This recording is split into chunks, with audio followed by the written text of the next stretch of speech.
Hello everyone, બપોર વચાળનો સમય હતો.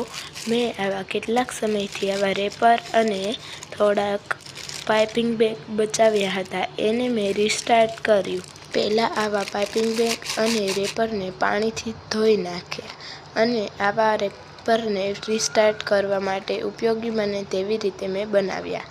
રેપર અને પાઇપિંગ બેગને બીજી વખત ઉપયોગમાં લેવા માટે મેં આવી જ રીતે એક એક કરીને પાઇપિંગ બેગ અને રેપરને 2 વખત પાણી વડે મેં સાફ કર્યા. આવી રીતે તમારે ઘરે જ રેપર અને પાઇપિંગ બેગ વાપરવા હોય તો તેના માટે આવી રીતે રેપર સારા કરીને વાપરી શકાય છે.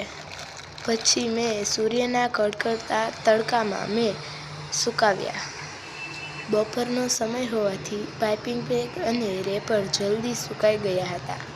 પછી મેં એક એક કરીને છૂટા પાઇપિંગ બેગ અને રેપરને તડકામાં સુકાવ્યા, જેથી કરીને તે જલ્દી સુકાઈ જાય અને ફરીથી ઉપયોગ કરી શકાય. તમે જોઈ શકો છો કે આવી રીતે કરવાથી રેપરને આપણે બીજી વાર ઉપયોગમાં લઈ શકાય. આવી રીતે સ્વચ્છ રીતે પાઇપિંગ બેગ અને રેપર સારી રીતે સુકાઈ ગયા હતા.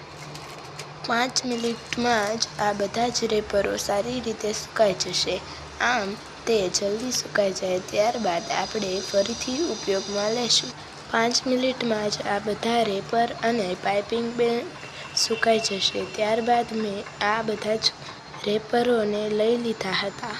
પછી એક મેં કોન બનાવ્યો. તમે જોઈ શકો છો કે આ કોન કેવો સરસ છે. Like, share, subscribe.